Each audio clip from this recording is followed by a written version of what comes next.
Is your Jeep Wrangler key fob not working or has a dead battery? This video will guide you through replacing the battery in 2018-2021 models. You'll need a CR2032 battery and a small flathead screwdriver or coin. First, locate the small release button on the back of the fob near the keyring. Press it and gently pry open the case.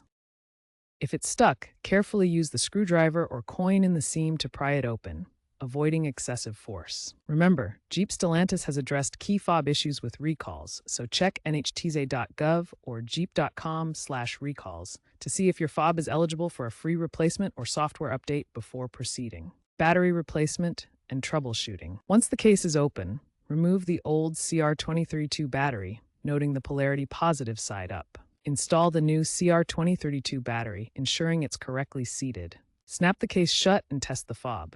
If it still doesn't work, try resyncing it by inserting the key into the ignition, turning it to the on position without starting the engine, and pressing the fob buttons. If the fob still fails, check for corrosion on the circuit board inside the fob.